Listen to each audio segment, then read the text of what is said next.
Hello, Namaskar. This is Firstpost and you're watching Vantage with me, Palki Sharma.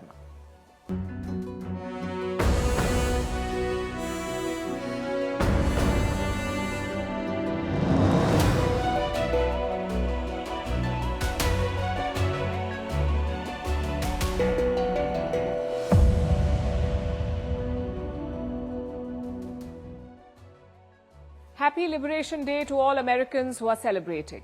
Or is it the Liberation Implementation Day? We are not clear about the nomenclature, but either way, Donald Trump's tariffs have officially kicked in, including a whopping 104% on China. The markets are blinking red across the world, but Trump is defiant. He says leaders are lining up to strike a deal with him.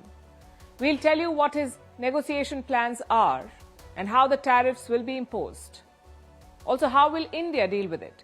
We put this question to India's Commerce Minister Piyush Goyal today. Stay tuned for that conversation. Meanwhile, China is promising to fight the tariffs to the end. Funny enough, they are the only stock market in the green today. So we will decode their trade war plans. Also, why Elon Musk is sparring with Trump's trade officials. Are Chinese soldiers fighting in Ukraine? Is NATO entering the Indo-Pacific? Will Indonesia take in Gazans to appease Trump? And has the US taken back the Bagram base from the Taliban? All this and more lined up. The headlines first. Russia invites Prime Minister Narendra Modi to its Victory Day parade. The May 9th celebrations will mark the 80th anniversary of its victory over Germany in World War II. Russian President Vladimir Putin is expected to visit India later this year. Indian authorities prepare for the extradition from the United States of 2611 accused Tahawar Rana. The Canadian citizen born in Pakistan is accused of helping plan the 2008 Mumbai terror attack that killed 166 people. This month, the U.S. Supreme Court rejected Rana's bid to remain in the country. India withdraws a key transshipment facility granted to Bangladesh. The facility allowed export cargo from Bangladesh to third countries using Indian land customs stations en route to ports and airports. It was provided by India to Bangladesh in June 2020. More than 15,000 people take to the streets in Greece calling for higher wages to match the rising cost of living. Air traffic controllers joined the action, while rail and public transport as well as island ferry services were hit. This is the second 24-hour general strike this year. And Algeria criticizes the U.S. after Washington reaffirms its support for Morocco's stance on the disputed Western Sahara. It is a territory largely controlled by Rabat but claimed for decades by the Algiers-backed Polisario Front. Algiers cut diplomatic relations with Rabat in 2021.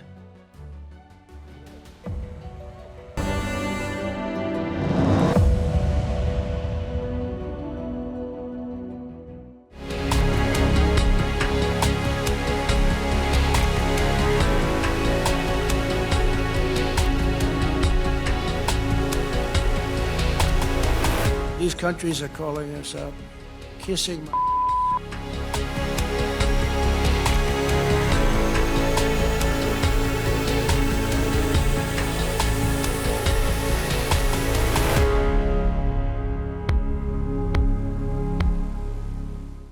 It is day one of Donald Trump's trade war. And how's it going? Exactly as we thought. Markets are down everywhere, customers are bracing for chaos, and businesses are confused. Basically, all the warnings were right. Trump's reciprocal tariffs kicked in after midnight, that's 9:30 a.m. India time. If you loaded cargo after that, you will face the new tariffs. In India's case, that is 26%, that is the tariff on India. If you loaded before that, the old tariffs will apply. So what matters is when you loaded the cargo, not when it reaches America. I know it's a bit complicated, but President Donald Trump is not bothered by any of this. He attended a Republican dinner yesterday, and he pushed back against the criticism. A lot of economists and business leaders have questioned his tariffs, but Trump says he knows what the hell he's doing. These countries are calling us up, kissing my ass. They are dying to make a deal. Please, please, sir, make a deal. I'll do anything. I'll do anything, sir. I know what the hell I'm doing. I know what I'm doing. And you know what I'm doing, too. That's why you vote for me. That's Donald Trump for you, defiant as always. He is planning to expand his tariff regime. Yesterday, he promised to impose tariffs on pharmaceuticals as well. Remember, drugs had been exempt from his Liberation Day tariffs, but now he's added them to the list. And how are the markets responding? Again, as you would expect, markets across the world plunged on opening. They staged a minor recovery yesterday. Investors were hopeful of a last-minute pause or delay. But once the tariffs kicked in, the sell-off began. Take a look. Oil prices are also falling. Brent crude dropped to $60 today. That's the lowest since early 2021. And do not celebrate the falling oil prices yet because it's actually a warning sign.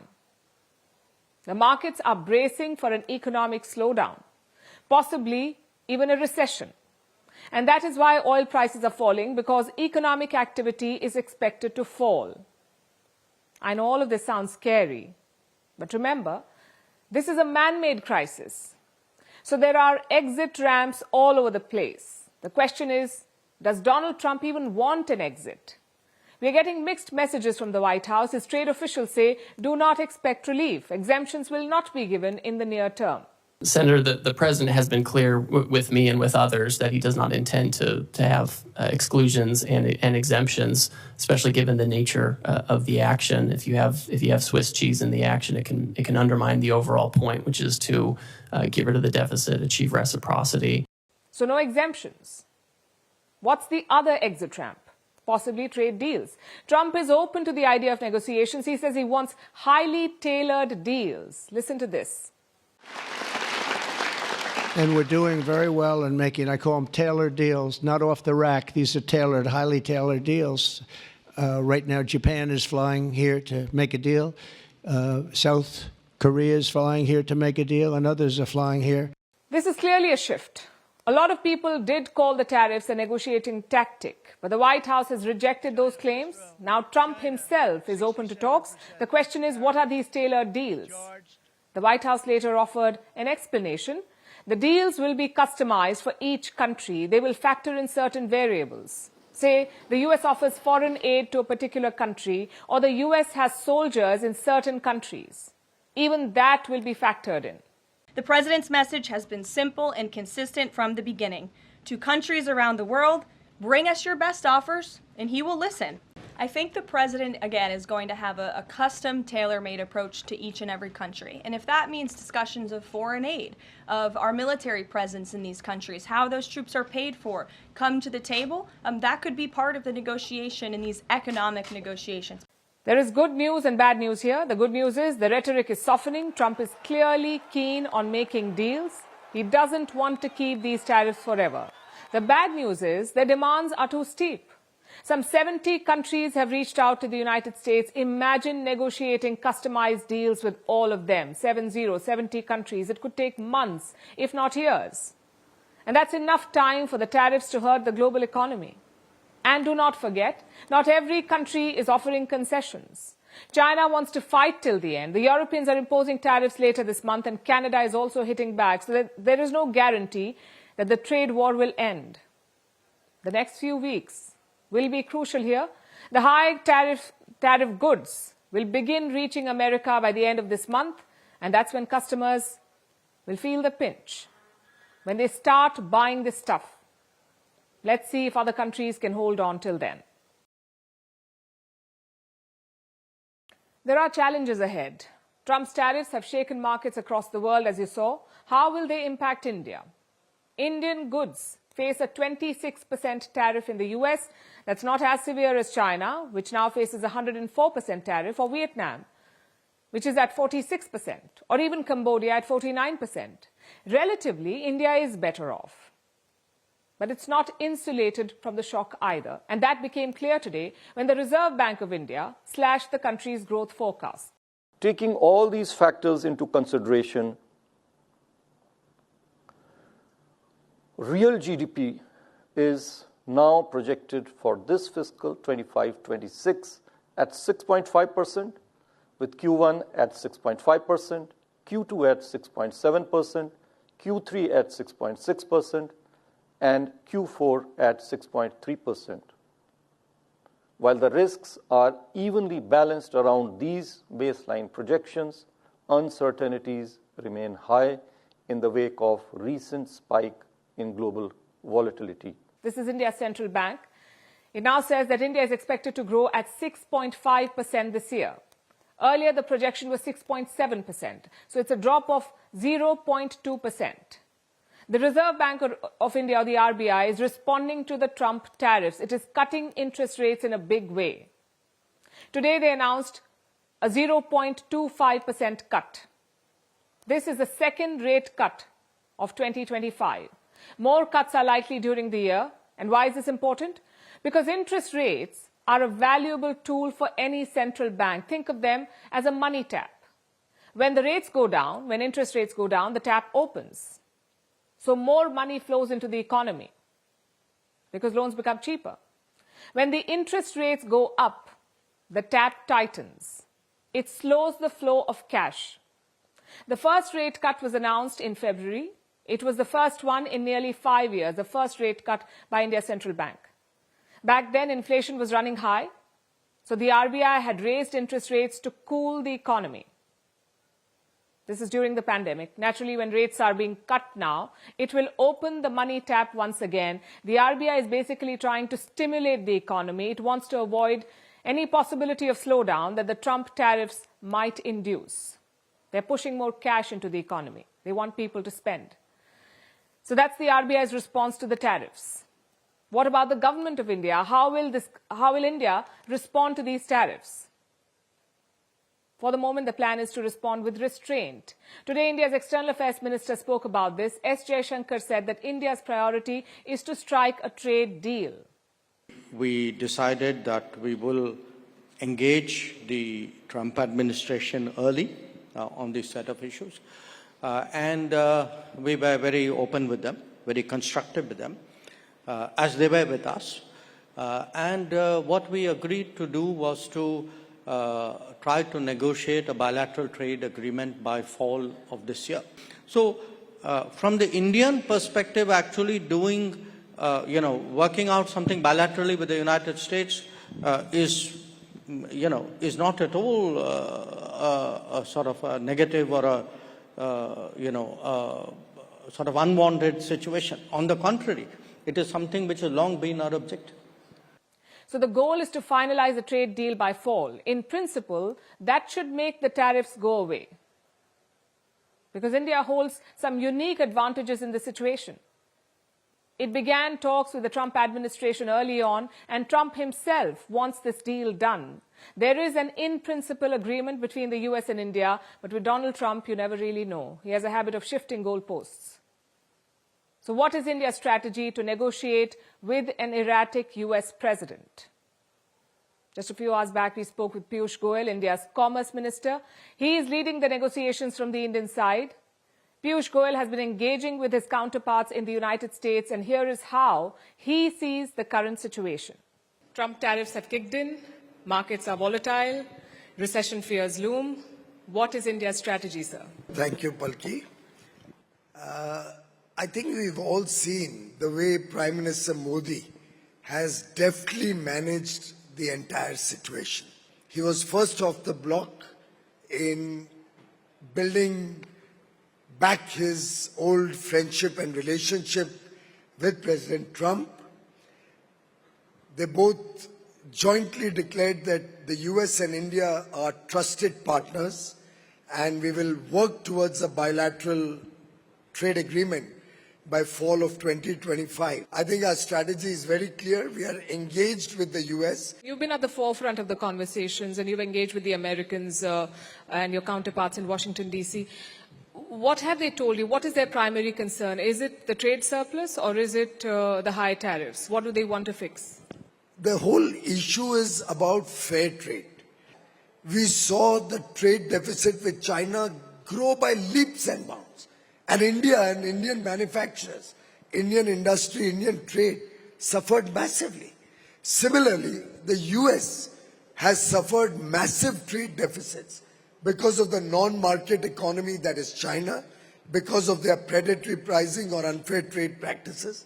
And I think the United States is trying to reset the rules of the game. And in some sense, it's a good omen for India because it opens up huge opportunities. I'm sure you had some calculation before the tariffs were announced. Was 26% closer to your best case scenario or worst case scenario? I think the tariffs have been determined based on a formula, which is the trade deficit that the US has with a particular country divided by the total imports into the US from that country. What do you make of that formula, though? You're a chartered accountant yourself.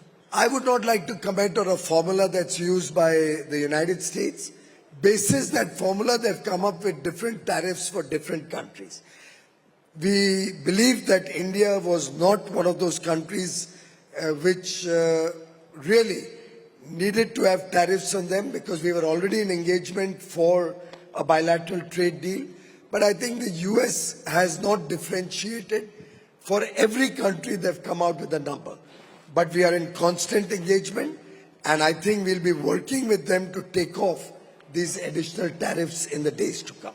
And India has a better deal than some of our other players in the region. And we are much faster off the block compared to the others. If for some reason it does not happen by the end of this year, what is the plan B, or is plan B to make plan A work? There's always plan A, plan B, plan C, but we succeed in whatever we take up. President Trump has said that India is going to substantially reduce tariffs, and I know that we've made some moves with American whiskey and high-end bikes and so on. But have you also spelled out some red lines that these are the no-go zones where we shall not entertain American demands? Palki, we always look at India's interests. For us, it is India first, but every trade deal is a win-win for both sides. And it involves negotiations.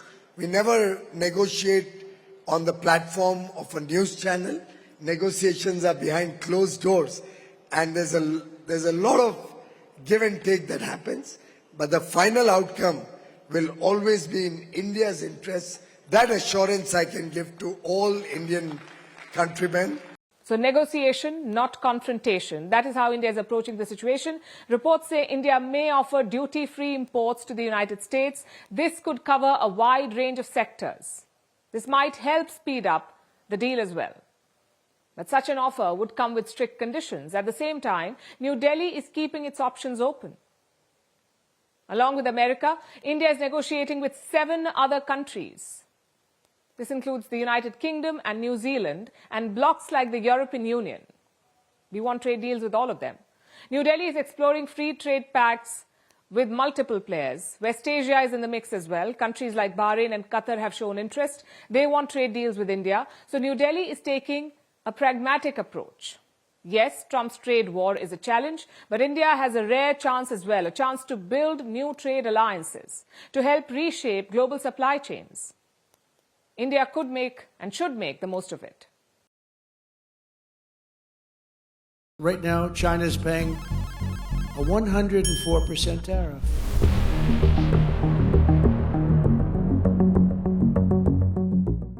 Until they make a deal with us, they want to make a deal, they just don't know how to get it started.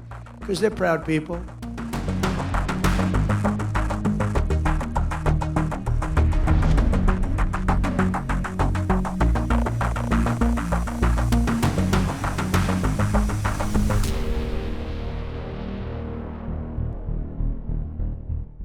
So Trump's punishing tariffs are a reality, and no one is feeling the heat more than China. The US president has made good on his threat. Chinese goods now face 104% import duty in the United States.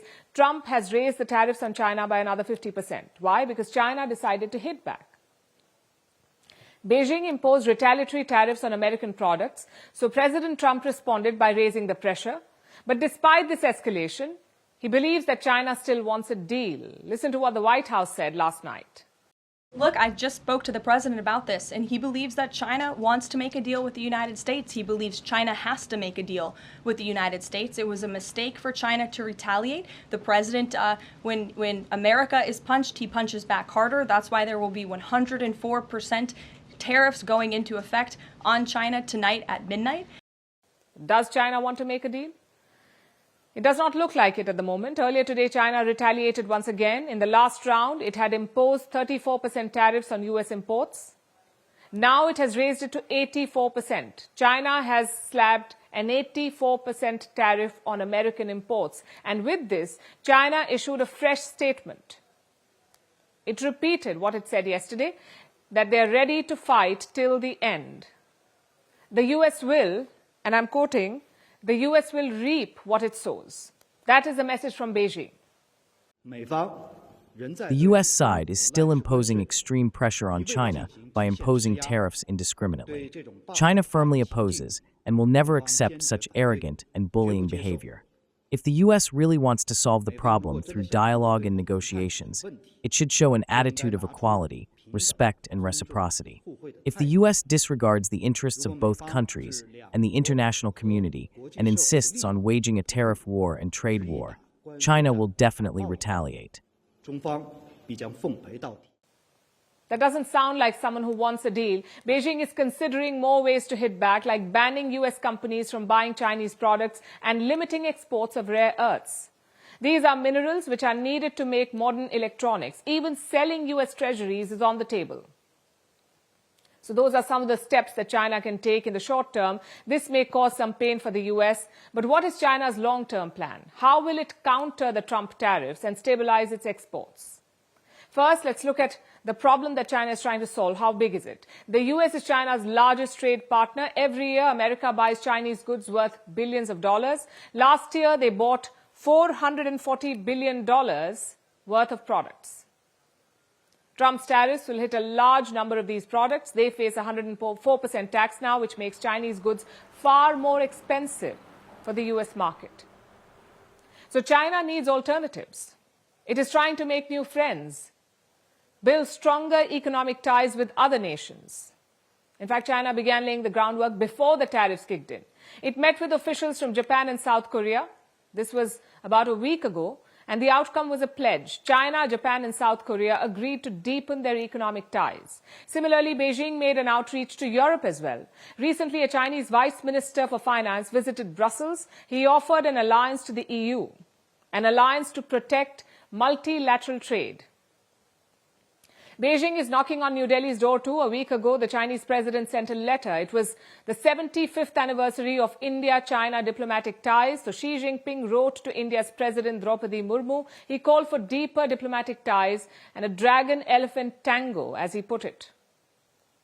Yesterday, before Trump's tariffs kicked in, China made a more direct appeal. The Chinese embassy in New Delhi issued a new statement. It said India and China should stand together and combat the Trump tariffs. I have the quote with me. Listen to this. Facing the US abuse of tariffs, the two largest developing countries should stand together to overcome the difficulties. Remains to be seen if India will reciprocate, but this is the obvious thing to do. China needs new markets for its exports, so Chinese officials are reaching out. They're looking to strike fresh trade deals, maybe even undercut some of Trump's own efforts. Of course, all of this is easier said than done. You cannot replace $440 billion in exports overnight. So at least in the short term, Chinese exporters will feel the pressure. A deal with America could ease some of this pain, but Beijing does not want to appear weak. It wants to fight.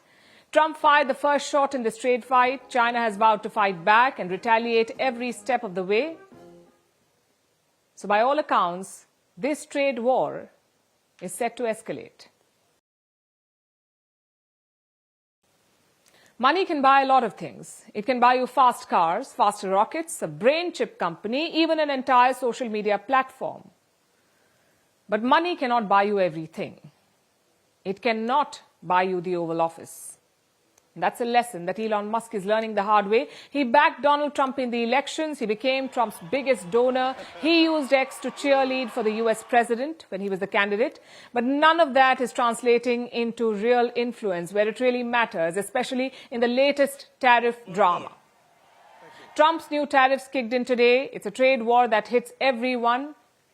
And Elon Musk is not exactly thrilled because at the end of the day, he's a businessman. He still has to run Tesla, and hopefully profitably. So Elon Musk is taking jabs at it, not directly at Trump, of course, but at one of his aides, a man called Peter Navarro. Now, Navarro is Trump's trade advisor. He is the architect of this tariff plan, and Elon Musk is calling him, and I quote, a moron. The drama began last week. Elon Musk was speaking at an Italian party's conference, and he pushed for zero tariffs, no tariffs between Europe and the US. I hope it is agreed that both Europe and the United States should move, ideally, in my view, to a zero tariff situation, effectively creating a free trade zone between Europe and North America. That would be that's what I hope occurs. So Peter Navarro was asked about this, about Musk and the administration's position being at odds, and this is what he had to say. When it comes to tariffs and trade, we all understand in the White House, and the American people understand, that Elon is a car manufacturer, but he's not a car manufacturer. He's a car assembler. He's a car person. That's what he does, and he wants the cheap foreign parts. Navarro essentially calls Musk a car assembler. He says Tesla gets foreign parts, the company assembles those parts, and that makes it a car assembler. So according to the Trump advisor, Elon Musk just assembles cars. He's not a car manufacturer. The difference is, in our thinking and Elon's on this, is that we want the tires made in Akron. We want the transmissions made in Indianapolis. We want the engines made in Flint and Saginaw. And we want the cars manufactured here. Of course, this did not sit too well with Elon Musk, so the post began on X. This was his first post, and I quote, "Navarro is truly a moron. What he says is demonstrably false." He could have stopped at that, but this is Elon Musk we're talking about. So soon, there was another post. And this is what it said. "Tesla has the most American-made cars. Navarro is dumber than a sack of bricks." So Trump's best buddy and his trade advisor are squabbling, and that too on a public platform. So how did the White House respond to this mini mutiny? Well, with the same energy as a kindergarten teacher would to a lunch squabble. Look, these are obviously two individuals who have very different views on trade and on tariffs. Boys will be boys, and we will let their public sparring continue. And you guys should all be very grateful that we have the most transparent administration in history. Navarro calls Musk a car assembler, Musk calls Navarro a moron, and the White House says boys will be boys. It is a ridiculous dismissal, but let's zoom out a little. For once, Elon Musk is right. Since 2021, Tesla has dominated the American-made index. It is based on a lot of criteria, like where the parts are made, where it is assembled. Tesla has topped this list repeatedly, which means most of its cars are American-made. But even then, it is not immune to tariffs. And that's because of how the global supply chain works. It is linked in a way that it is impossible to make everything in one country. It's no surprise that he wants no tariffs, Elon Musk. He does not want tariffs. He's made it clear before. Reports suggest that Musk made a direct appeal to President Trump over this. He asked him to reconsider. Didn't work. But what makes this squabble unusual is not Musk's fury. It's where he aimed it, not at Trump, but at Navarro. Now, Musk and Trump have been at odds before, but he knows better than to throw punches directly at the US president. So he's found a more manageable villain in Peter Navarro. It's truly a delicate dance for Elon Musk. He wants free trade, yet he also wants to be in Trump's good books. He wants to still have a seat at the table.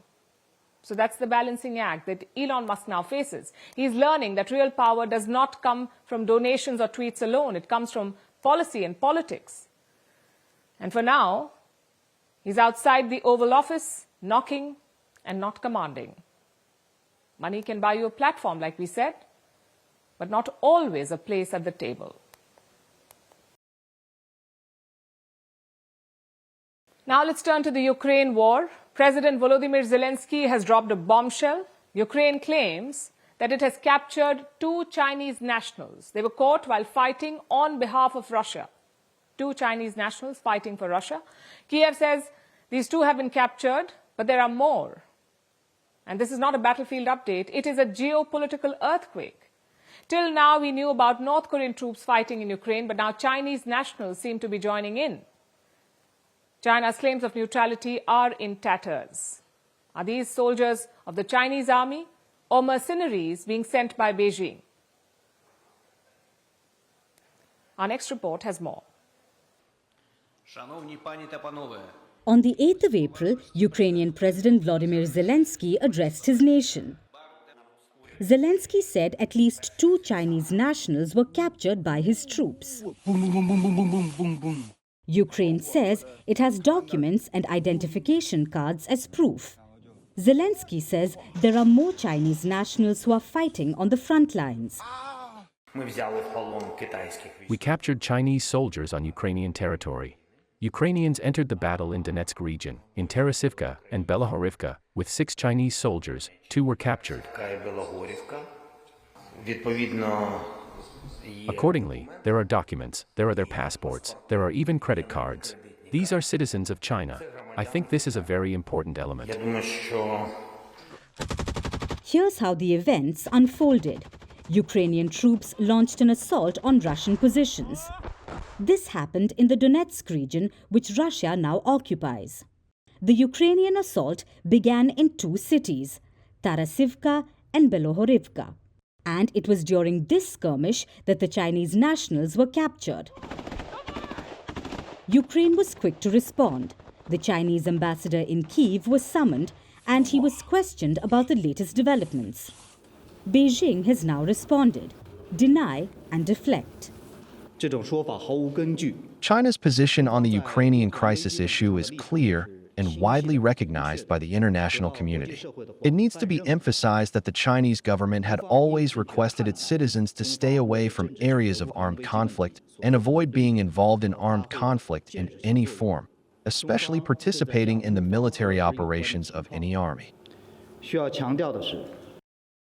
Now, this isn't the first time that foreign troops have fought alongside Russian troops and have been captured. Ukrainian troops have previously captured North Korean troops as well. According to reports, Pyongyang sent at least 12,000 troops to fight on behalf of Russia. Several have been caught and many have been killed. But this is the first time that Chinese nationals have been captured. There is a difference. The North Koreans fought in the Kursk area against us, and the Chinese fight on Ukrainian territory. I think that this is an important moment which we must discuss with our partners, and I believe urgently.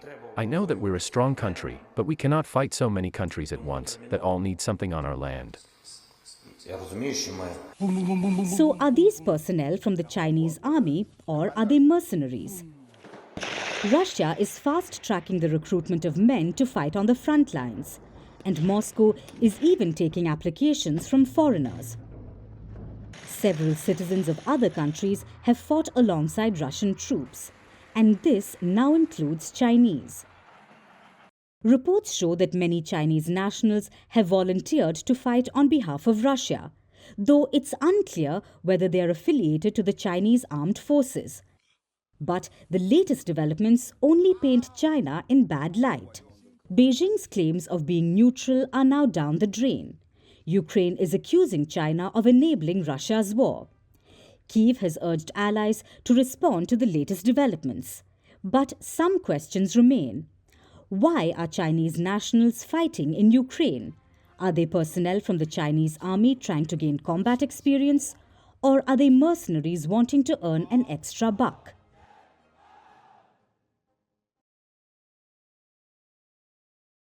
This is not just about 2 soldiers. This is about a bigger military realignment, a rivalry beyond geography. Just think about it. When was the last time Asian soldiers fought in a European war? Or Western military alliances focused on East Asia? Probably during the Second World War, but today we are seeing a repeat. Thousands of North Koreans are fighting in Ukraine. The US says 11,000 of them. Some reports say 100,000. Either way, it's a big number, especially for a country on the other side of the world. And now we get reports of Chinese nationals. Yet these could be rogue citizens. But even otherwise, China is heavily involved in this war. They are a key supplier to Russia's war machine. Whether it's semiconductors or microelectronics or dual-use goods, basically things that have civilian and military use. China has shipped billions of dollars worth of such goods to Russia. Without them, the front lines may look different. And this is new territory for China. They're basically meddling in a war all the way in Europe, away from their sphere of influence. On the other side, Japan is doing the same. Tokyo is not giving bullets or jets to Ukraine, but if you travel along the front line, you may be surprised. You will see dozens of Japanese trucks and cranes. They may not be armed, but they directly help the war effort. Japan is also looking to join the NATO Command for Ukraine. This command is based in Germany. It coordinates military aid and training for Ukraine. If Japan joins, it would be a big deal. Japan is considering joining NATO's security assistance for Ukraine, and we are planning to take the necessary procedures to participate. We consider this a significant move towards the ending of Russia's invasion of Ukraine. So as Asia is heavily invested in the Ukraine war, Asian soldiers are fighting there, and Asian equipment is being used. The opposite is also true, by the way. The NATO chief is touring Asia this week. His name is Mark Rutte. Now, NATO is the North Atlantic Treaty Organization. That's what it's called, the North Atlantic Treaty Organization, NATO. You focus on both sides of the Atlantic, North America and Europe. That's the brief. So what's the NATO chief doing in Asia? Think of it as an outreach tour. Mark Rutte visited a maritime facility in Japan, and while there he took aim at China. He talked about China's recent military drills near Taiwan. He called them worrying. You know the policies of all allies in NATO, but also when it comes to the IP4 concerning Taiwan, so that you know. And of course we are worried about all these drills and all these military exercises. So we follow them very closely and are a worrying sign, clearly. How about that? The NATO chief slamming China in Japan. It clearly signals an expansion of NATO's priorities. But it's not new. It began in 2022. That's when NATO explicitly called China a security challenge for the first time. The same year, 4 Indo-Pacific leaders attended the NATO summit. Leaders from Australia, from South Korea, from Japan, and from New Zealand. NATO calls these the IP4 countries, the Indo-Pacific 4, IP4. They attended the NATO summits in 2023 and 2024 as well. So clearly, it is the new reality. But the question is, what sort of role is NATO eyeing in Asia?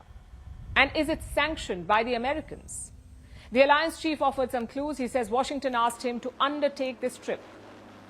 But the goal is not to replicate Article 5. As you know, Article 5 is NATO's mutual defense clause. It says an attack on one NATO country is an attack on all of them. And it was the US itself which also asked me, NATO, to become even more involved. Not like in Article 5 or anything like that, but in terms of joint defense, industrial capacity, base building, innovations, etc. That's one of the reasons I'm here. That's still a broad agenda. We're talking about joint defense plans, expanding military bases, and sharing innovations and technology. Basically, just short of mutual defense in Article 5. But are there takers for this plan? Well, NATO's pitch is quite simple. Look at what's happening in Ukraine. That could be East Asia's future tomorrow. This is what the NATO chief said in Japan. He's ramping up the stakes for Asian countries, almost pressuring them to sign on. Historically, Asian countries have opposed NATO, but the alliance is betting on the fear of China. And of course, Beijing knows this, which is probably why they want to keep NATO busy in Russia. All of this signals a widening of the political chessboard. The old geographical lines are getting blurred. Alliance missions are getting expanded, and far-off theaters are merging into one big front line. The last time this happened was the Cold War. Let's hope common sense prevails this time. 400,000. That's how many Palestinians have been displaced since the fragile Gaza ceasefire fell through last month. But now, Indonesia wants to intervene. President Prabowo Subianto has made an announcement. He says the Southeast Asian country, Indonesia, wants to offer shelter to Palestinians who've been hit by the war.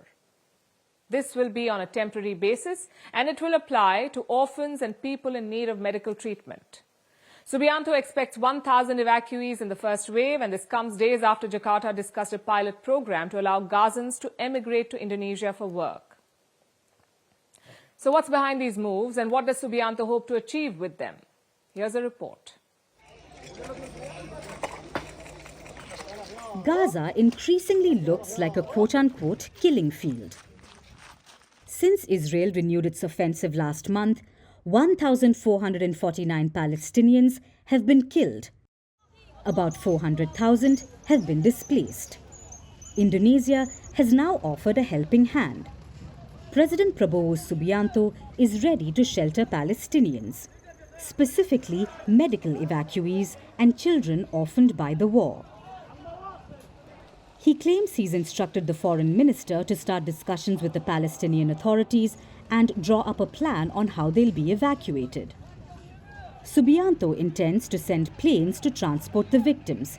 He expects them to bring back about 1,000 Palestinians in the first batch. Now, the move will not be for permanent resettlement. Indonesia is the world's most populous Muslim-majority country. It has long been a supporter of Palestinians. Last year, it was willing to send peacekeeping troops to Gaza. And now, Subianto claims that other nations have called on Jakarta to increase its role in seeking a resolution to the conflict. He added, Indonesia's commitment in supporting the safety of Palestinians and their independence has pushed our government to act more actively. But there could be more to the story. For months now, US President Donald Trump has proposed to move all Palestinians out of Gaza, to take ownership of the territory, oversee a massive cleanup process, and then develop it as a premier real estate project. Unsurprisingly, Israel loved the plan. This week, Benjamin Netanyahu met Trump in Washington and they discussed it. I think it's an incredible piece of important real estate, and I think it's something that we would be involved in. Gaza was the only place where they locked them in. We didn't lock them in. They're locked in. And what is wrong with giving people a choice? This is a highly controversial idea. Palestinians have rejected this proposal. So have African nations contacted by Israel and the US to house the displaced Gazans, and dozens of Arab and Muslim-majority nations, including Indonesia. About 2 months ago, their foreign ministry said it strongly rejects any attempt to forcibly displace Palestinians. And Jakarta's opinion has not changed, at least publicly. But amid tariff troubles, it can't afford to put off Trump. The U.S. giving such a high tariff increase to many countries, this can cause uncertainty. Many countries are worried. In fact, the founders of our nation from the past, and including me for years, have reminded us to build our economy with the target of standing on our own 2 feet. Southeast Asia's biggest economy faces a 32% tariff, so it's trying to woo America. It will send a high-level delegation to the United States next week. It has announced a raft of concessions on US imports. Last month, it discussed a pilot program with Israel, a country with which it doesn't have diplomatic relations. So Jakarta and Jerusalem opened a special communication channel to discuss a plan to allow Gazans to emigrate to Indonesia for work. According to reports, around 100 Gazans would be part of the first wave of the program. While the plan hasn't been executed yet, Indonesia seems to have opened its arms to Palestinian refugees even wider. But the timing of it all is hard to ignore.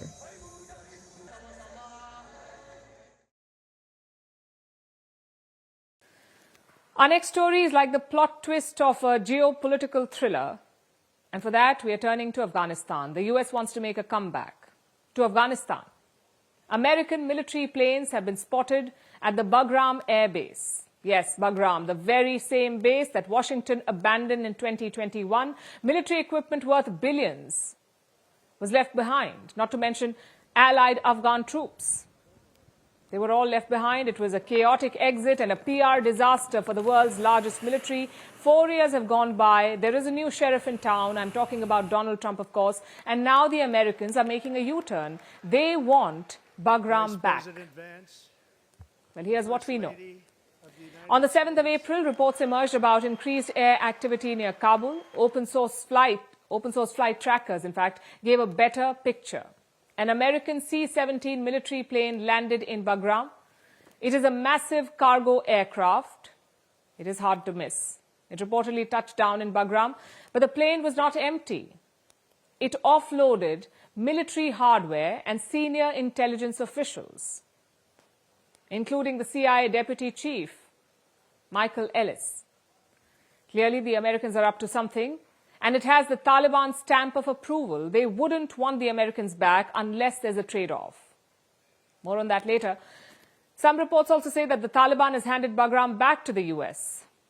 The Taliban calls it propaganda. They say they have full control of the airbase. So what's really happening? Let's try and break it down for you. The Bagram airbase is located just north of Kabul. It was a strategic airbase for US and NATO forces. It was used to launch airstrikes against Taliban and other terrorist groups. But everything changed in July 2021. Then US President Joe Biden announced an exit. Americans left Afghanistan in a hurry. The Bagram airbase was ditched in the cover of the night, and Taliban seized it within days after capturing Kabul. 4 years later, the Americans are desperate to return. Trump even wants boots on the ground at Bagram. Listen to this. But we were going to keep Bagram, not because of Afghanistan, but because of China, because it's exactly 1 hour away from where China makes its nuclear missiles. So we're going to keep Bagram. We were going to keep a small force on Bagram. We're going to have Bagram Air Base, one of the biggest air bases in the world. We gave it up. And you know who's occupying it right now? China. 4 years after a horrible and botched exit, and they want to redeploy troops to Afghanistan. To know shame is to be human. You may have heard this quote before. What does it say about Uncle Sam? Trump says the Bagram Air Base is strategic. It is close to China's nuclear missile sites. Trump also says that Bagram is currently being occupied by China. Now, we're not sure about the Chinese presence, but the airbase is vital. We know that. Let me show you on a map. Bagram has 2 large runways. It has almost 100 parking bays for military aircraft, and the airstrip's location is strategic. It would give Americans closer access to China, particularly Xinjiang. That's where China has several nuclear missile silos. A flight from Bagram to Xinjiang is less than an hour. And that's not all. The airbase is significant for Trump's Iran strategy as well. Bagram means US military planes will be in Iran's backyard. This is why they're eager to return. It sends a message to Beijing and Tehran. Trump is trying to kill 2 birds with 1 stone, a stone called Bagram. But where does that leave the Taliban? They fought a bloody war to keep the Americans out. Eventually, they had it their way. Why would they want the US to return? Well, one could think of 2 reasons. First, security. Taliban has many rivals, like ISIS-K, Islamic State Khorasan province. The Taliban sees ISIS-K as a challenge to their authority. And then there's Pakistan. Taliban and the Pakistan army have had multiple skirmishes recently, so the US military's return to Bagram means drone strikes and surveillance against ISIS-K. It would also force Pakistan to keep its guns silent. And the Taliban would be happy with both scenarios. That's the first reason, security. The second is money, or could be. The Taliban is in dire need of cash. Allowing Americans to return to Bagram means one thing: dollars. And the thaw has already begun. Last month, Taliban released a US citizen, the 4th this year. In return, the US has dropped bounties on key Taliban leaders, including a $10 million bounty on Sirajuddin Haqqani, the man who masterminded attacks on US forces. He was on the FBI's most wanted list, and now he's free. That's a seismic shift in US policy. And there's more. The US wants to resume consular services in Afghanistan. Diplomatic talks have become frequent. And the Taliban is welcoming this. Discussions were held on Afghanistan-US bilateral relations, the release of prisoners, and the provision of consular services to Afghans in the United States. The Minister of Foreign Affairs further emphasized the importance of resolving issues between Afghanistan and the United States through dialogue. So what's next? Has the US taken over Bagram? Well, for now it is just reports, but don't be surprised if Trump makes a deal. Will it be a strategic masterstroke or another disaster in the making? We'll have to wait and see, but one thing is quite clear: Bagram's story is not over. Imagine it's Monday morning. You should be busy attending meetings or answering emails. Instead, you're sleeping past the alarm, snoozing it, contemplating what to eat, and doing nothing all day. If it sounds like the dream job, well, Google has made it a reality. Reports suggest that Google is paying AI employees to do nothing for a year, absolutely nothing. But there's a twist too. They can do nothing, but they cannot join other AI rivals. And Google is not the only one doing this. AI is becoming a bigger part of our lives, so companies are going out of their way to poach and retain AI talent. Our next report has more. Imagine this. You work as an AI researcher. You wake up at 10:30 a.m. You pour yourself a latte. You flip open a laptop to find nothing. No Zoom invites, no Slack ping, no code to review, and, importantly, no expectation to actually produce anything. For the next 365 days, your job is to sit still, be quiet, and above all, not defect to OpenAI. This isn't a vacation. It's a corporate hostage situation with full benefits. Welcome to Silicon Valley's escalating AI arms race, where doing absolutely nothing can be a full-time job. According to reports, Google is literally paying some of its top AI minds to take a year off, provided they don't go work for the enemy. It's called a non-compete agreement, but in practice, it looks a lot like the world's most lucrative timeout. Artificial intelligence is at the red-hot center of a trillion-dollar tech future. Every day, there are new products, new innovations. Yet, the people producing them are a handful. Everybody's chasing the same narrow pool of elite researchers. And when supply is low and demand is frothing at the mouth, the market gets weird, which is why companies guard their talent fiercely. Of course, Google isn't alone in this poaching war. Take Meta, for example. Reports suggest CEO Mark Zuckerberg is dabbling in the lost art of letter writing. He has reached out to AI researchers in Google. In fact, he has written them personal emails the Meta CEO even offered them jobs without interviews. Then, there is Google co-founder Sergey Brin. He apparently had to call an employee who was leaving Google for OpenAI. Brin had to personally convince to stay, including promises of more perks. And it is truly getting crazy out there. Candidates are being offered eye-watering salaries. Those are being matched with salary hikes. Then, there are other perks like stocks and free travel. Everything is on the table. When it comes to poaching talent, take Huawei, for example. It is turning heads and emptying wallets by offering triple the salaries of TSMC. And it is not just Huawei. Chinese AI companies are offering a lot of money to Western AI researchers. So where does this all end?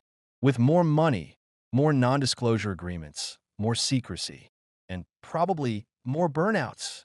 The AI boom feels unstoppable. But there's a human cost buried beneath the GPU clusters. Talented minds are being traded like assets, with little time to breathe, explore, or remember why they got into this in the first place.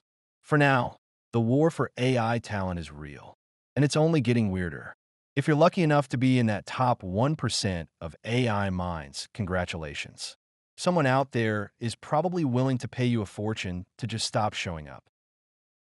So, take the money, sit on the beach, and just don't answer that email from Zuck. Now let's shift our focus to London. This is one of the top financial centers in the world, but the city is losing its super rich. A new study is out. It says that over the past decade, London has lost about 30,000 millionaire residents, out of which more than 11,000 millionaires have fled in just the last 12 months. This is the biggest exodus of the super wealthy in the world after Moscow. So why are millionaires leaving these cities, and where are they going? What are the top 5 destinations for the super rich in our world? Our next report tells you. It was the 1950s. Rich families from all over Europe and even Africa and Asia migrated to London in droves. This trend continued till the early 2000s. The British capital became one of the world's top destinations for migrating millionaires. But that's not longer the case. The super rich are running from London instead of towards it. Over the past decade, millionaires have increasingly fled this financial hub. London was home to 245,100 millionaires in 2014. But by 2024, this number dwindled to 215,700. That's 30,000 millionaires gone. In the last decade, in fact, in 2024, London lost 11,300 millionaires. This includes 18 centimillionaires, or people a net worth of $100 million or more, and 2 billionaires. In total, since 2014, the capital has lost 12% of its wealthiest residents. The only country that lost a higher proportion of millionaires in the world is Moscow. Over the past decade, the Russian capital has lost 25% of its super-rich. It saw a fall of 10,000, from 40,000 millionaires in 2014 to 30,000 in 2024. Out of the top 10 wealthiest cities in the world, London and Moscow are the only ones where the number of millionaires fell. So what's behind this? In London, the decline is attributed to a range of reasons.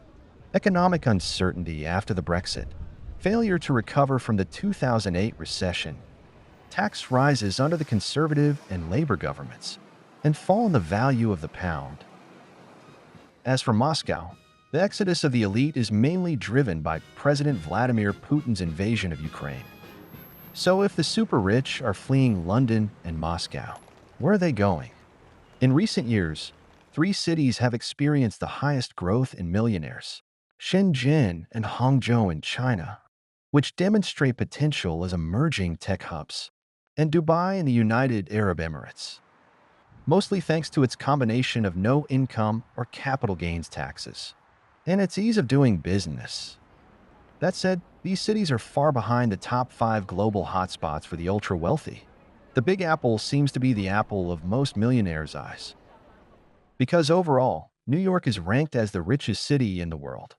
Its brownstones and high-rises are home to 384,500 millionaires, followed by San Francisco, which is home to Silicon Valley's tech giants and 342,400 millionaires. Tokyo is the 3rd richest city, with 292,300 millionaires, followed by Singapore's 242,400 millionaires, and Los Angeles's 220,600 millionaires. Now, despite the major drop in the number of millionaires, London stands at rank 6. But by the looks of it, it may not be there for much longer.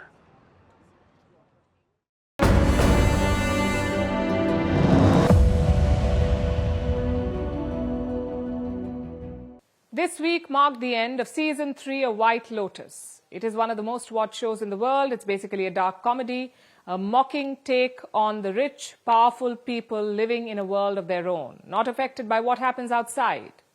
Sounds familiar? Well, it should. It's a bit like a rich, powerful president unleashing a trade war on the whole world. The irony was not lost on the viewers.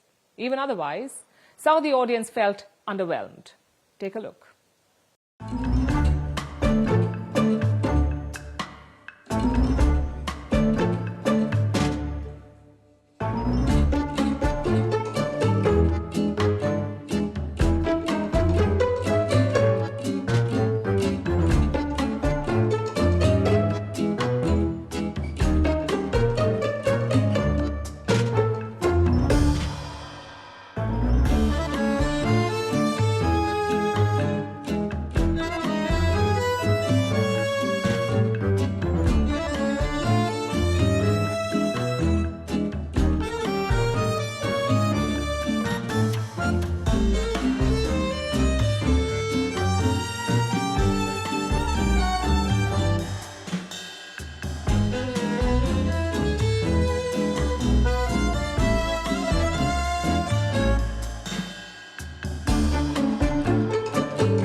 And now it's time for Vantage Shots, images that tell the story. At least 100 people were killed after the roof of a nightclub collapsed during a concert in the Dominican Republic.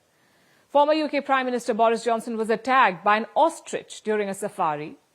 And in Birmingham, A man in a rat costume confronts the local government over a garbage crisis. Finally, we're taking you back in history on this day in 1940.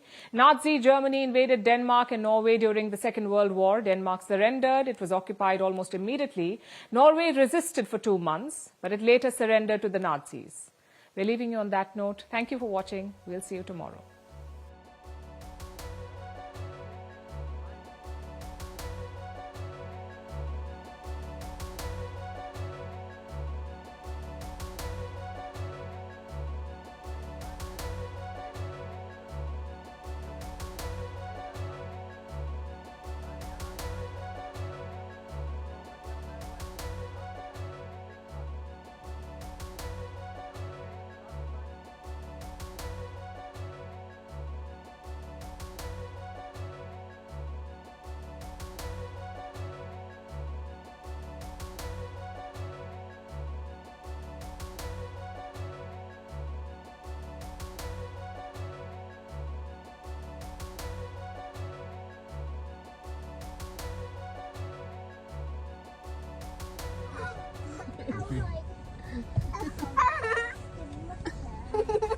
Oh, Christ!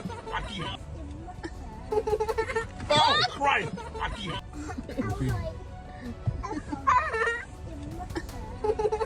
Oh, Christ! Aquí.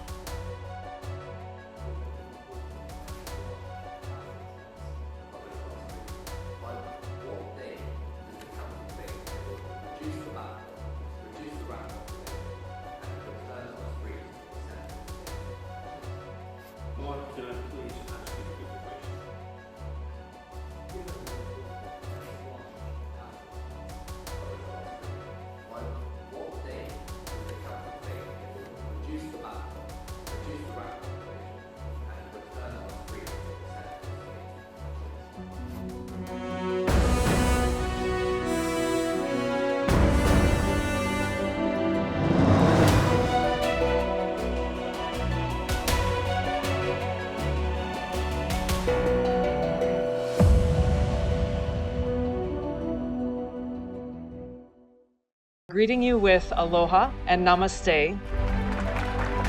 I love India. Presence, occupation of a territory by another country pertains to India, what we saw in Kashmir. The Prime Minister Modi.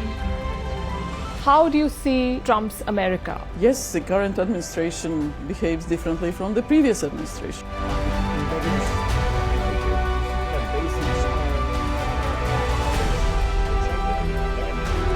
Are you saying that there are foreign powers who are trying to bring down the current government in Syria? Exactly. Bluntly, Iran, maybe Russia too.